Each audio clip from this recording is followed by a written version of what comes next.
You're listening to the Just Japan podcast.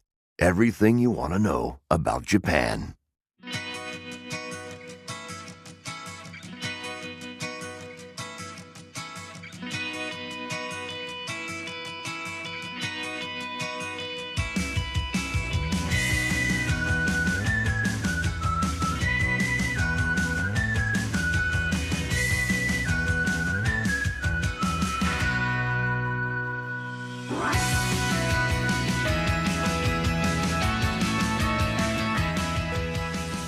Well, hey there, folks, and welcome to another episode of the Just Japan podcast. Everything you want to know about Japan. My name is Kevin O'Shea, and I am the host of the Just Japan podcast.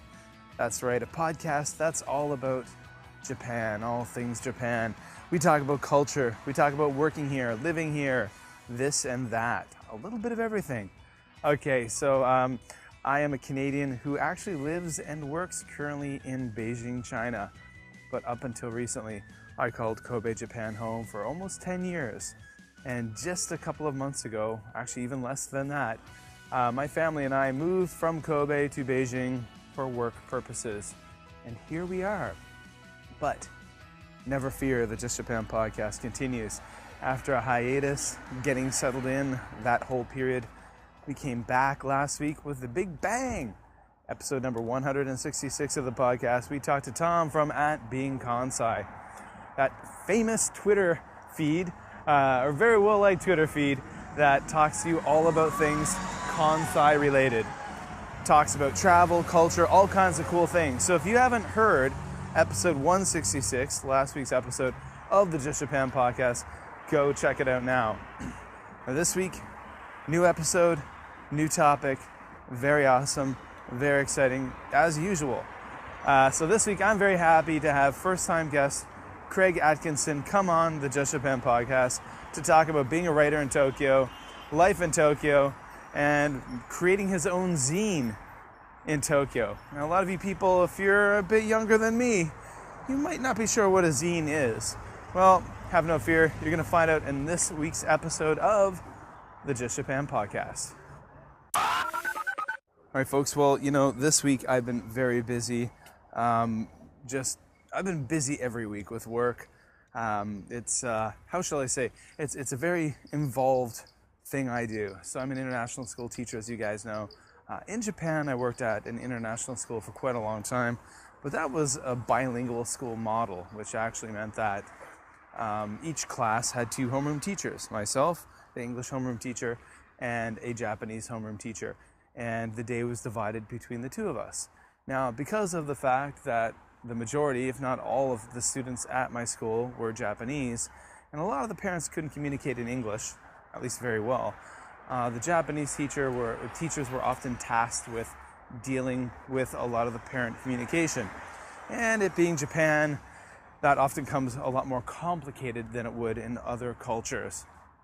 So often the Japanese teachers were very involved in the communication. And to be honest, because of cultural reasons often, a lot of that communication wasn't passed on to the foreign teachers for many reasons. Sometimes your Japanese colleagues would just say, "You wouldn't understand, you're not Japanese." Although maybe you were a much more experienced teacher than they were and knew a lot more about children than they did. That was kind of infuriating from time to time when you would hear that. Kind of demeaning when you were probably a more experienced and better educator than your counterpart, but because of the fact that you weren't Japanese, they just kind of dismissed you as in you wouldn't understand. It wasn't always like that, don't get me wrong, but occasionally it would happen, and I remember those things. But currently where I'm at now, it's a very different model, and it's not a bilingual school. I am the only teacher my students have, and I'm responsible for 100% of the communication with parents and this and that. So it poses some new, interesting, and exciting challenges, I got to admit. It's very refreshing. I'm very happy to be much more involved with my students than I was in the past. In the past, I was very involved in teaching them, in assessing them, giving them homework, talking to them in school, but I wasn't connected with their families or their parents. I wasn't the one who parents would come to for advice and help. Now I am. And I really like that. It feels good. It's a little more tiring and exhausting, but it's well worth it, and it's what I do. I mean, I'm an elementary school teacher. I signed up for this gig a long time ago, and I'm doing it for a long time, and I think I do it pretty well, and I'm happy to do it. But so I've been quite busy this week. But one very cool thing leading up to this week. Well, today is Saturday. I'm talking to you on Saturday, September 30th, the last day of September, and it's the start of a national holiday, a week-long national holiday here in China. So for the next week, I'm here in Beijing with no work. It's awesome. It's amazing. A lot of my colleagues are traveling internationally. Some people are going back to Canada, to America. Some people are going to Korea. A lot of people are going to Japan, doing a lot of different things. My family and I, we're staying here in Beijing because we just got here. We haven't seen anything in the city yet. But I tell you what, I've been very active on Twitter, though, of course, at JLandKev. That's the Twitter feed for the Just Japan podcast, sharing tons of cool stuff about Japan, tons of cool stuff about what I'm doing, and some really cool things about Beijing. So I want you guys, and wow, traffic's really getting loud where I'm at. So I tell you guys, if you're not following me on the social medias, you want to, because there's a lot of cool stuff there. So follow me at JLandKev on Twitter. Go follow the YouTube channel at Busan Kevin. There's like literally thousands of great Japan videos on that YouTube channel from all of my years in Japan. If you scratch down even to the very bottom end of that YouTube channel, you'll even find some videos of me in Canada and in Korea before I was in Japan. And now you'll find videos of me here in Beijing, China. Okay, so check that on out, of course, and follow. You got to go to justjapanstuff.com that's the hub. That's where all the stuff is. And what else? Go to Facebook. Follow me on Facebook at Just Japan Stuff. And of course, just Google it. This podcast is all over the place: iTunes, Stitcher, Google Play, you name it. So go follow it. Listen. Well, you are now, I guess. But subscribe if you're not already.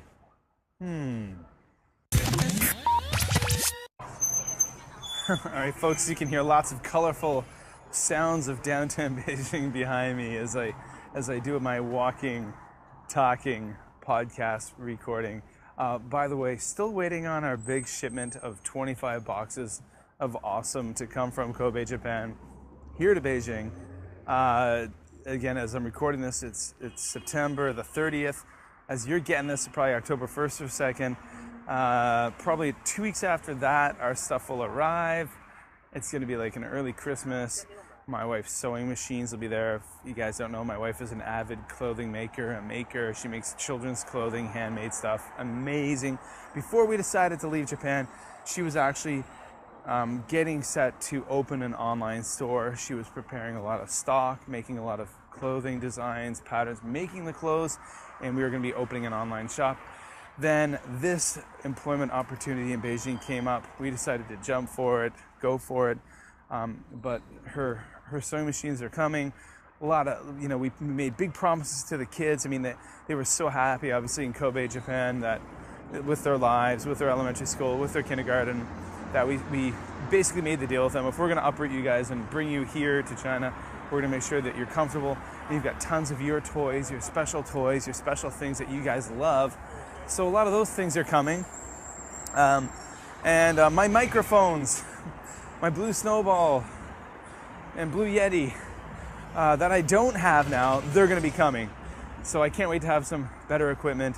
I'm recording this on my Edutech lavalier microphone, which is attached to my iPhone 6S. It's not bad quality for kind of mobile recording. But yeah, so there we go. So a few more podcast weeks without the mics.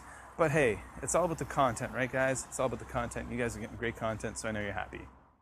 And speaking of great content, guys, sit back and prepare to listen to my interview with Craig Atkinson, who is a writer based in Tokyo, Japan. He's from Australia. He's doing some really cool, interesting, creative things.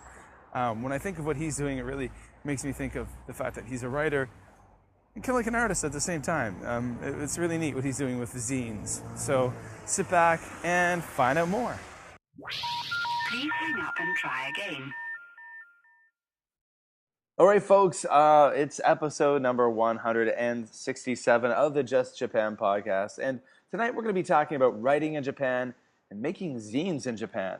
And I'm really happy to have first-time guest on the Just Japan podcast, Craig Atkinson. Craig, thank you for coming on the show. Thank you for having me, Kevin. Yeah, I'm so happy to have you here this evening to talk about writing, which is a topic I enjoy hearing about, listening about, learning about. Sometimes I dabble in it. But to get things started, could you tell us, the Just Japan podcast listeners, a little bit about yourself, where you're from, where you live now, and what you do in Japan? Okay, so I'm from Australia, from Melbourne, the Melbourne area. Um, I'm married. I got two kids. And I'm currently living in Tokyo. Okay. I first came to Japan 10 years ago Okay. on a working holiday visa, and I met my wife around that time, and my visa was ending just after we'd met, and we decided to move back to Australia, and we stayed there for 5 years. Okay. And then we moved back here in 2013. Okay. Wow. Cool. So you've been in Tokyo the whole time that you've been in Japan? Yeah, so I think like altogether it's about 6 years or something like that, 5, 6 years. I've been with my wife for 10 years now, so been married for 8. Nice. Nice. Awesome. So I mean, you came here on a working holiday visa, Mm-hmm. as many people do to travel and experience the life in Japan. I'm curious, what made you want to get that working holiday visa? What got you interested in Japan in the first place? Well, really, it was about enjoying travel. Hmm. Before Japan, I lived in London for a year and a half Okay. on a working holiday visa. And I wanted to, and I was 25 when I started that. So getting back to Australia about, 26 and a half, and I was like, I want to continue traveling. And then I sort of thought about my options, and I thought, at that time it was quite common and popular for a lot of people to come over to Japan or maybe South Korea Yeah. and teach English. And I thought, well, maybe that's a way I can continue to travel and earn a bit of money on the side, and that's really what it was. Mainly, it was Cool. I mean, it's really interesting for me. I mean, you're from Australia, and as I've learned over my years of being in South Korea, where I've met very few Australians actually, back in the early days when I was in South Korea, um, and then when I moved to Japan, I met lots of Australians, and I said, okay, this is where everyone is. mm, But then I came to mhm. learn more as I met more Australians that there was definitely a connection between Japan and Australia with regards to studying language, trade, commerce that we didn't have in Canada, maybe perhaps because I know Japan was never on my radar. Uh-huh. As a young person, as a college student, university student, and I just didn't know people who went to Japan to work, or I didn't know people who went to Japan to teach. And then when I hear, I meet so many people from Australia, it seems like it's a pretty, I don't know, common thing maybe, or more common thing. Yeah, I think that, like you said earlier about the relations, like I don't know a lot about it, but like a lot of the schools will have sister schools Mm, with a lot of the Japanese schools. And my high school that I went to actually had that. And some of the students, and I wasn't really that interested back then when I was 17 years old or younger. But I remember, having some exchange students and some other students going there, and we'd have during the school assembly. Sometimes there would be like presentations in Japanese and things like that. okay, A yeah. little bit by some of the students studying, and so I guess there was always a little bit of, and also, um, no, Melbourne is down south. I'm not sure how familiar you are with Australia, but in the northern part of Australia, there's a lot of the Great Barrier Reef, Cairns, and some great holiday spots Hmm. for which a lot of Japanese take advantage of because it's only a short flight, a 7-hour flight, and there's only an hour difference in time, so there's Yeah, not really any time lost, in between the short vacations. yeah. So I don't know. It's it does have a close relationship in, I guess, many aspects. Yeah, I mean, I know a lot of Business, Japanese, tourism. a lot of tourism. I know, like, I used to be a marathon runner, and I meet a lot of Japanese runners, of course, when I lived in Japan. And I know, like, so many people, so many Japanese runners every year go to the Gold Coast Marathon. That's like a Mm, huge destination for a destination marathon for Japanese runners. But okay, so I mean, you're in Tokyo, and I'm really curious. So I never lived in Tokyo. I lived in Kobe my entire time mhm. in Japan, and the Kansai region for nearly 10 years. And of course, I'd been to Tokyo on a few occasions, not very many, surprisingly enough. In 10 years living in Japan, I think I'd been to Tokyo 2 times, 3 times Oh. that whole time. Hmm. Yeah. So you live in Tokyo. Um, what do you think about life in Tokyo? Do you enjoy living there? Yeah, I do. And a lot of the reason is because my family's here. I'm here with my wife, and I've got 2 kids. Yeah, as I Yeah. maybe said earlier. Yeah. And that's a lot of the reason. And also, like the city is. I think the city's great. I think it's got a lot to offer, and Yeah. it's just. I think it's like a lot of major cities, but it takes a long time, but it takes a bit of digging to find your little path in the city, and like your own haunts and places you like, and even meeting people. I think Hmm. that the bigger the city, the harder it, or the longer, or the harder you have to look to make the connection. I suppose with those big cities, living in somewhere like Tokyo or I'm now in Beijing. Mm, It's there's so many people who come and go, and there's so many travelers and tourists and visitors, right? yeah. I So it does. It does take. I think it takes a little bit of time. Yeah, yeah, yeah. Okay, so I mean, you're in Tokyo. Are you near the downtown area? Or are you kind of on the outskirts? I'm on the outskirts, but there's the main line that runs around Tokyo, the Yamanote line, Hmm. and in the southern area of that, there's Shibuya. Everybody knows Shibuya, Yep. and I'm on a train line that's only I live like 4 stations from there, just Oh wow. a little Okay. bit further south. Oh, okay. So A hop, skip, and a it's a jump. 10-minute train ride. Oh Yeah, wow. pretty much. It's a 10-minute train ride, and it's quite convenient. So yeah, where I live, it's pretty easy to get into the metropolis part. Really. Nice. Okay, so the reason why I wanted you to come on the podcast tonight is I wanted to talk about writing and your writing. So can you tell us a little bit Hmm. about your writing background, how you got into writing, and what kind of writing you're doing right now in Japan? Yeah, so I guess I sort of got into it by a little bit of default. Like um, I guess it sort of started a little bit around I was 20. I played drums in a punk band, Okay. and the lead singer he was he wrote a lot. He was making these things called zines, which we all know of, and Hmm. um and I started to contribute a little bit to that zine by writing the odd sort of very short story. And then I didn't really do much with it after that. But then, when I went traveling, when I went over and lived in London, I also had a bit of a passion for photography at that time. Okay. Yeah. But this was the days of film photography, and when you're a backpacker and you land in London with enough money to pay your rent for the first month, it's Mm. um it's a little hard. I couldn't afford film, so I just thought, well, what else how else can I document? So I started writing really then. So that was 2005, and I didn't do a lot with it, but like sort of then. But I just wrote. Actually, I used MySpace a lot Okay. Yeah. at Yeah. that time. Oh, I mean, it Yeah, was it if was anyone huge. I remembers mean, MySpace. yeah, yeah. I mean, I was a musician as well.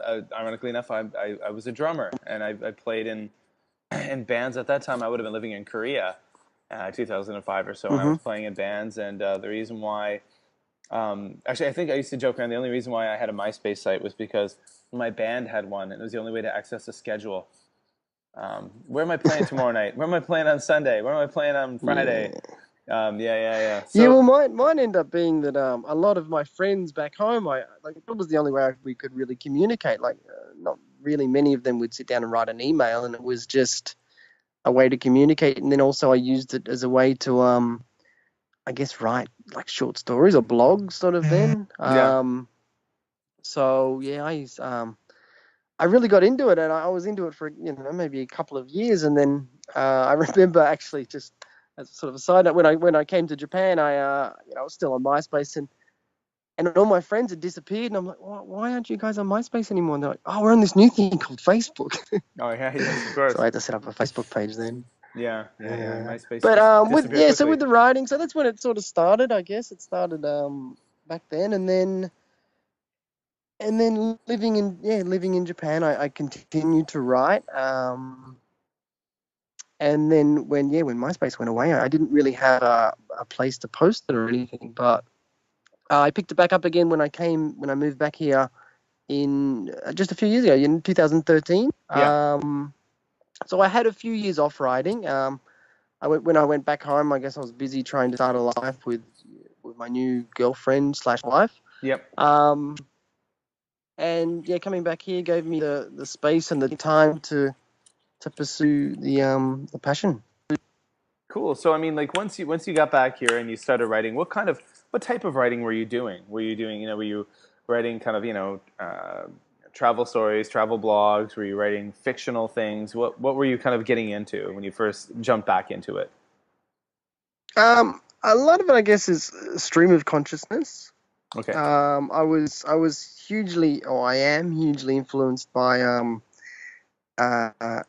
another guy who actually started with zines many years ago in America called Aaron Comet Bus, and he sort of formed, and that's sort of what I started with, and then I moved more into the blog style, the blogging style, and writing about fatherhood, and also writing about coffee.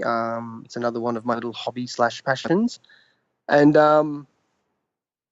and then I dabbled with some short stories, and I still enjoy doing that. So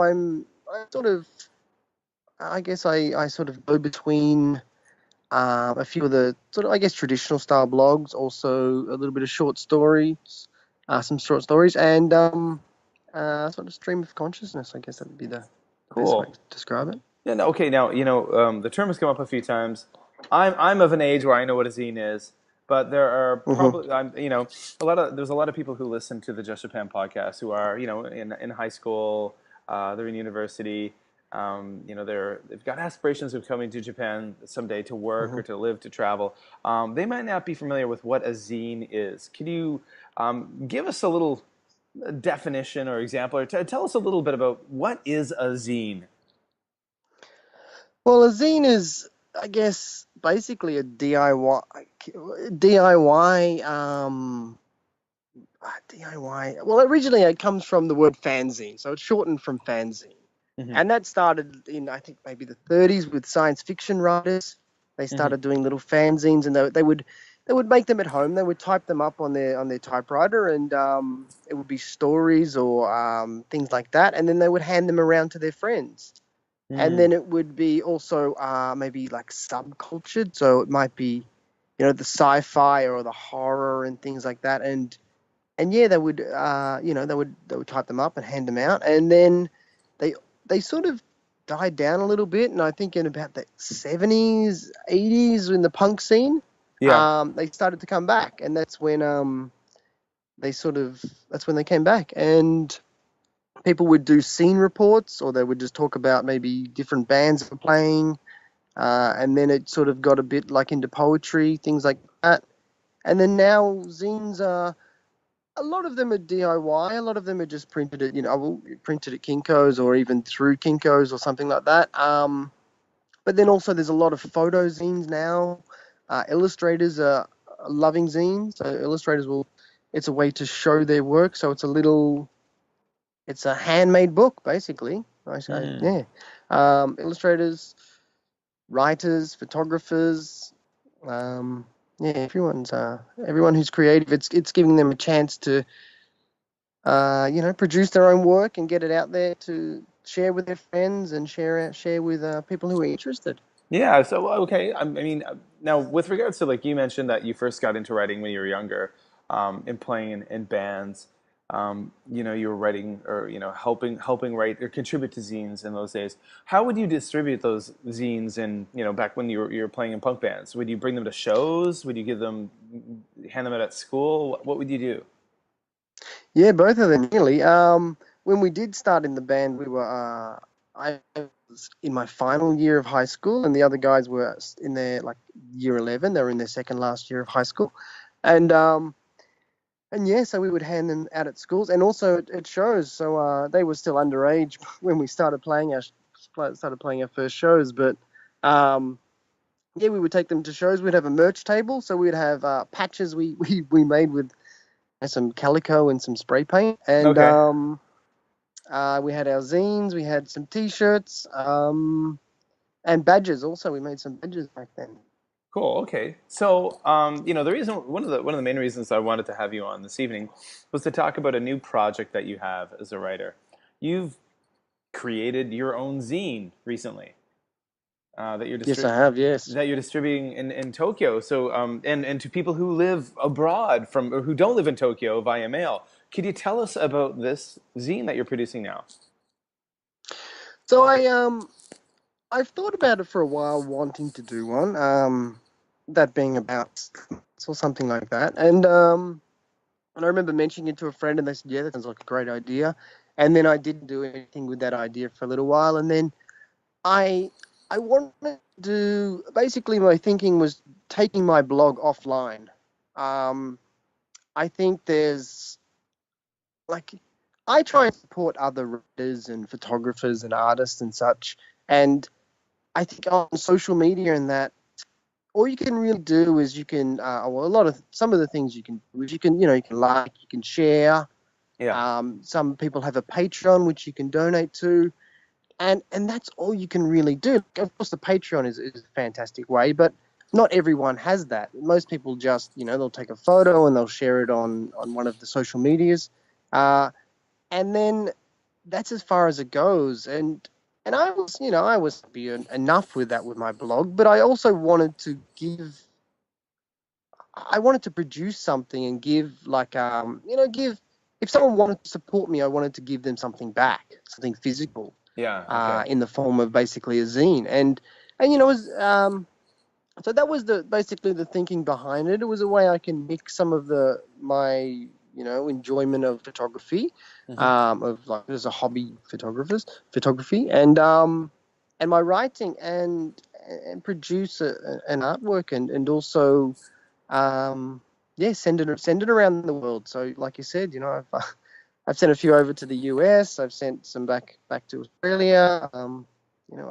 Over to Singapore and a few places in Asia, and all around Japan too. So it's been fantastic. It's been a whole also learning process, in sending things out and how the post office works and how much it costs me for envelopes, and where can I get cheaper envelopes, and how can I distribute it a little bit cheaper, so then it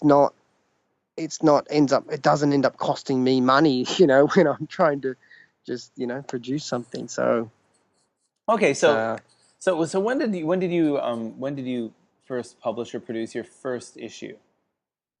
it was a couple of months ago, so it was two. So I've got two issues out now. Okay. And I'm what's the into what's my the name of third. your zine, by the way? It's called Coffee and People. Okay. Um, because because of my my loves. I do like, everyone likes people. I like people, and also I do love coffee. Roasting coffee is actually one of my little hobbies, and I thought I would, that's what I'd title it.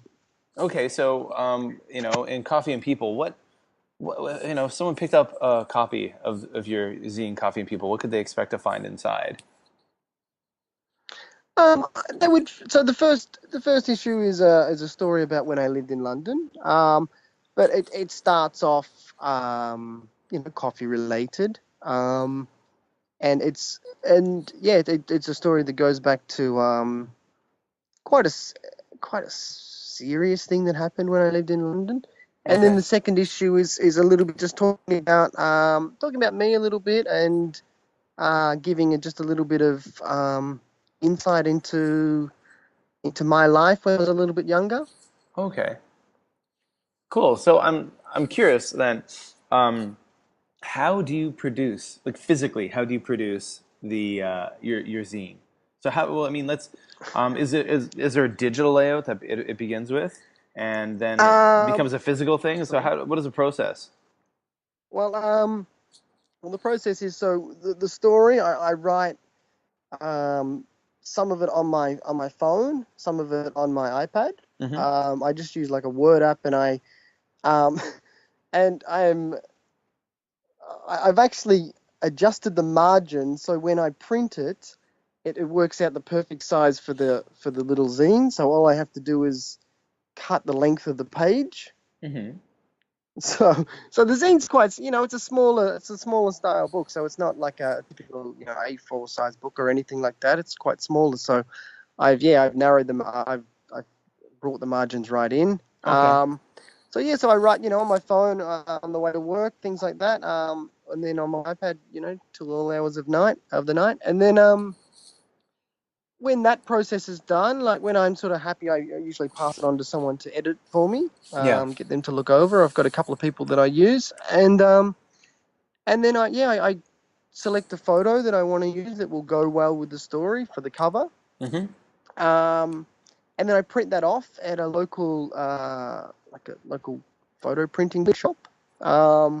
There Okay. is, there's some equipment there where you can just basically you can plug in your phone, you can select the photo, what size you want, and then 10 minutes later it's printed for you. So I do that. So I physically print that, and then I'm making that on a B4 size piece of paper. Okay. So I fold the piece of paper three times one way, three times the other Yeah, way. So I it saw turns this on your into, Twitter. I saw this on your Twitter, and yeah. where you had some photos of it talking about how you make your mini books or how you make your zine. Mm. Hmm. So I found that I found that system from someone, and I thought that's a really good idea. So and then it's a few folds, it's a few cuts, and then I just sort of I glue the originals that I've printed off of the story and glue it all up, and then I have a master copy, and then I sort of I cut it and fold it and get it all ready, and then I printed it at the moment at the local 7-Eleven. Okay. Cool. So, I mean, um, is it a very time-consuming process to put them together? Um, yeah, it is, but I don't really notice it. I think it's one of those things when you really enjoy it's Yeah. like it probably takes me like 5 minutes to cut. Like once one is printed, to cut and fold it takes about 5 minutes, and putting it together is probably a couple like maybe a half an hour job or something, but it's not really that long a process. I spend maybe a week on the story, 4 or 5 days on the story. Okay.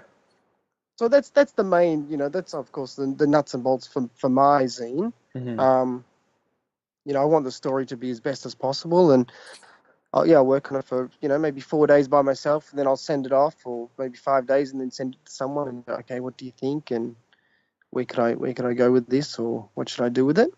Okay, cool. Um, Hmm. So I'm wondering where do you distribute it in Tokyo, or how can people get their hands on it?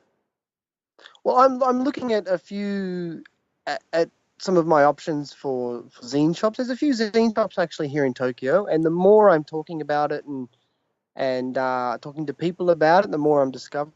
Um, there's also a few online distribution shops based here and, of course, overseas, which I'm looking into. But at the moment, it's basically out of my little office, out the back of my out the back of my house, put in envelopes, send in the post. Cool. No, I was just like wondering, are there any like cool cafes that you like or coffee shops that you're a frequent patron of where people can go and get them, that kind of thing?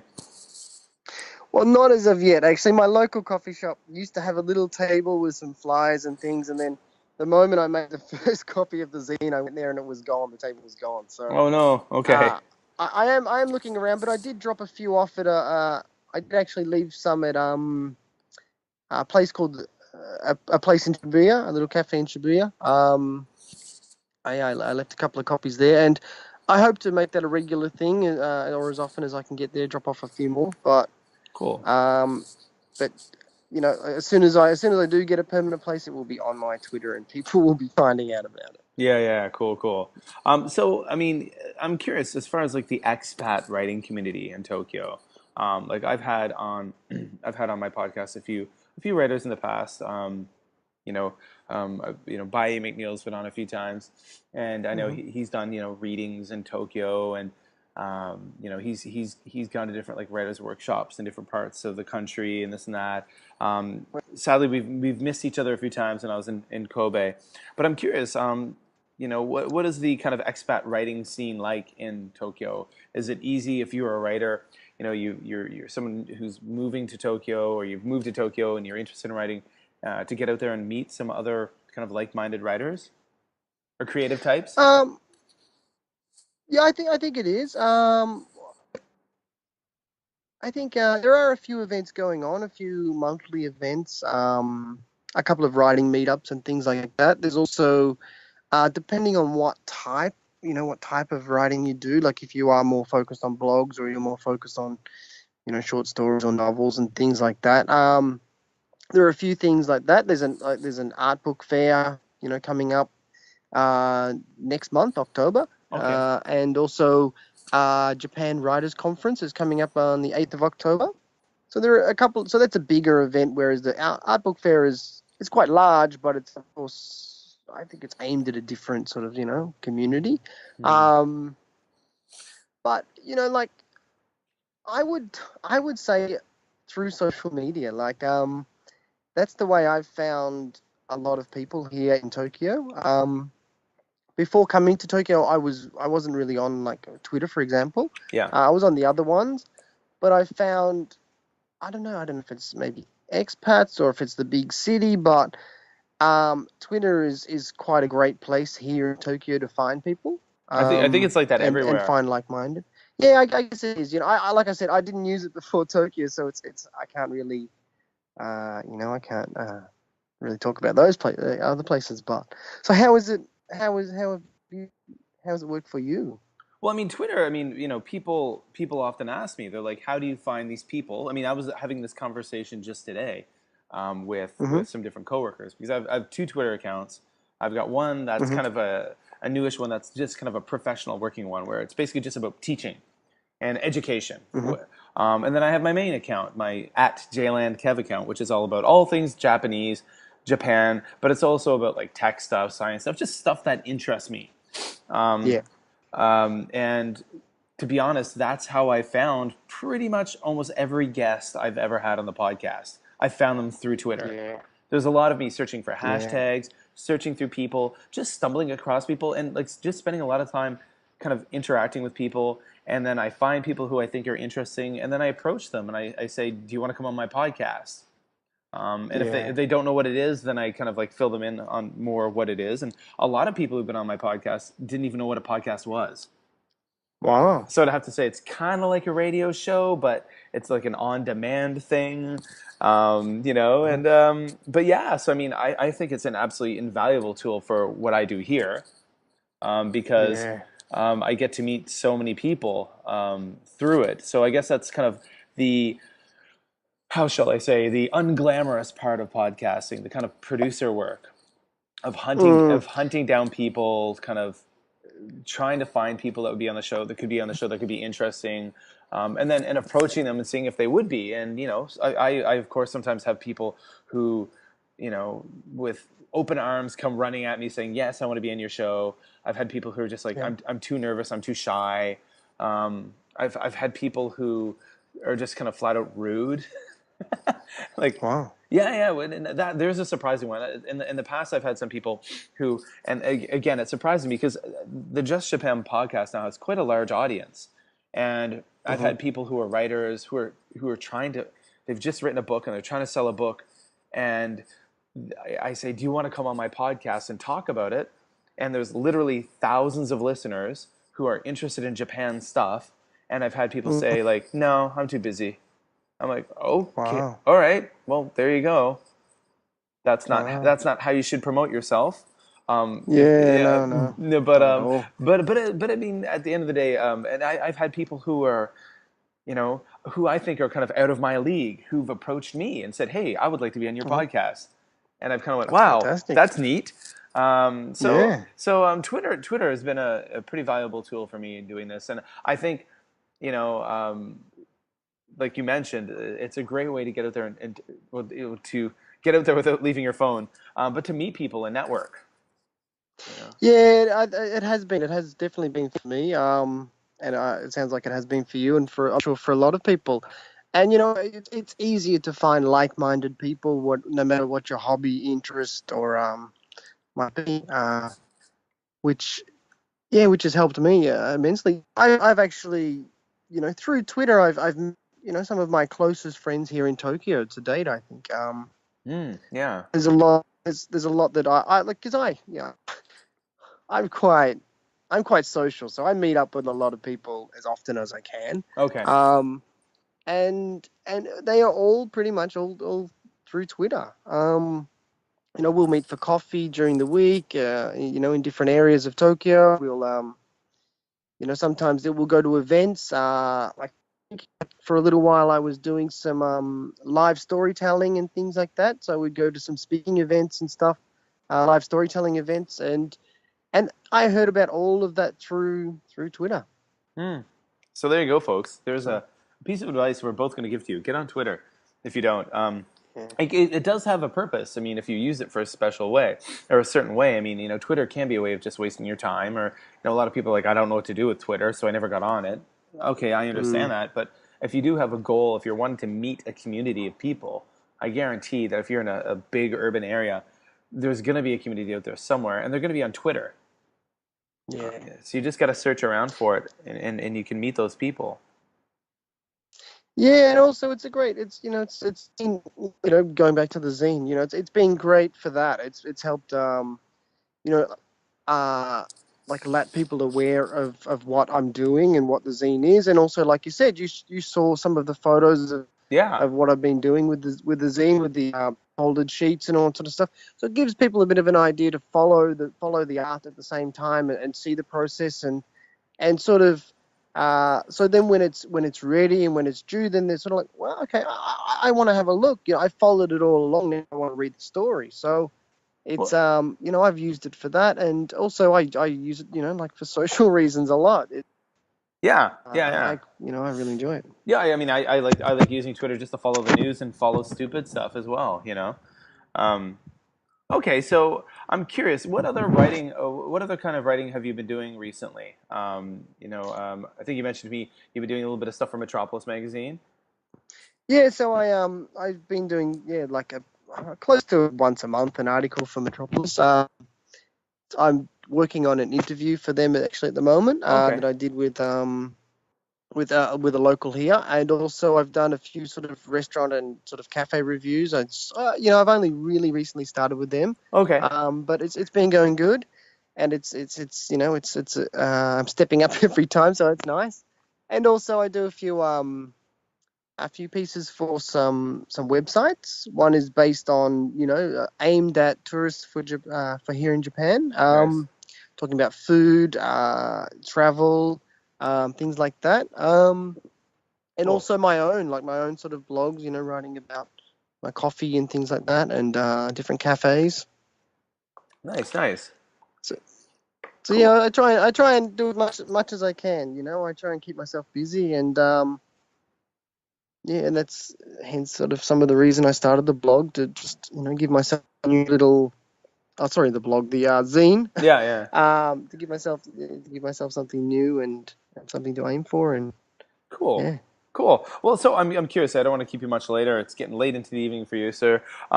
If people want to find you on social media, how can they do it? And if they want to get a copy of your zine or find out more about your zine, how can they do that? Okay, the best way, like we just said 5 minutes ago, on Twitter. So I'm at Atkinson Craig, ATKINSONCRAIG, and I'm on that pretty much flat out. I help run a few other accounts on Twitter, so I'm on it a lot. So I don't miss much.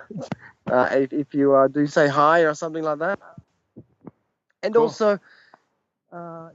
I'm on Instagram.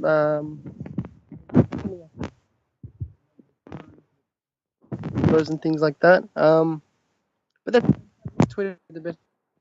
And then just send me a message. Tell me you're interested, and then and then we'll go from there. Cool. Nice. And of course, everybody listening, the links that have been mentioned or Craig's Twitter account will be linked in the show notes at justjapanstuff.com. So if you go to justjapanstuff.com for the show notes for episode 167, the links will be there. Craig, thank you for taking the time to stop by the Just Japan podcast tonight. Thank you, Kevin. Really appreciate it. Much. Well, that was a great discussion about being creative in Japan, about writing, creating zines. And I want to thank Craig Atkinson for taking the time to come on the Just Japan podcast. Of course, you can find him on Twitter at @AtkinsonCraig. Links are in the show notes at justjapanstuff.com under episode number 167. Thank you so much, Craig, for coming on the podcast. I really appreciate it, and I really appreciate the fact that all of you awesome guys out there who are listening are enjoying what I'm doing here. I'm trying to put together a weekly podcast, where you can learn more about Japan. You can find out about the possibilities here in Japan, the possibilities of that Japan. I keep saying here, I'm not in Japan anymore. Not at the moment, anyway. Give me a couple of months. I'll be there in January. So in this podcast, I talk about all the possibilities to the different things that you could do here, maybe you can't do here, but other people are doing. A lot of ideas, a lot of interesting things. And there we go, you can hear the background noises, the street sounds of Beijing, China behind me. Again, it was really great that Craig could take the time to join us on the podcast. So one thing I didn't mention earlier on, of course, if you ever have any questions about Japan, working in Japan, teaching in Japan, life, travel, raising a family in Japan, you can always email me at justjapanpodcast@gmail.com anytime. Or contact me on Twitter or Instagram at jlandkev, same as my Twitter. I'm all over the place, as I always mention. So there are always ways to reach out to me. So that was a lot of fun. And we're going to have a lot of fun next week as well, of course, with the podcast. And remember, you can find us on iTunes, Google Play, Stitcher, SoundCloud. We're all over the place. All the links, everything I talk about tonight, are in the show notes at justjapanstuff.com under episode 167. All right, folks. Well, that does it for another episode of the Just Japan podcast from the noisy streets of Beijing, China. That's right, a podcast all about Japan. It's coming to you from China. How weird things happen, huh? All right, guys. Well, that's it. I want to thank you for all taking the time to listen to the podcast, to download the podcast, and I want to thank you guys for helping grow this podcast.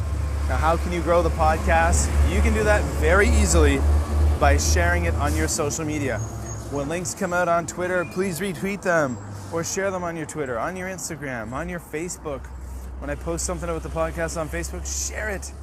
That's how we're going to help the Just Japan podcast grow and get bigger and better and stronger. That's right. We're back into it, folks. The summer was an off time. I was moving from one country to another. And, well, we're back. And we're already doing some really cool planning, by the way, with my family about all the different awesome things we're going to do in Japan this winter vacation when we hang out in Kobe and Osaka. I can't wait. So many cool things. And there may be a second Just Japan podcast meetup this December in Kobe, Japan. That's right, guys. Did it last year, and it looks like I'll be there again this year. So why not do it again? If you guys are interested in a second annual Just Japan podcast meetup in Kobe, Japan, please let me know. Let me know. We'll get the ball rolling on that one. All right, guys. Thank you so much for listening. You guys are awesome. You're the reason why I do this, why I make this podcast. Wherever you are in the world, hope you're happy. Hope you're healthy. I'll be talking to you real soon.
Bye.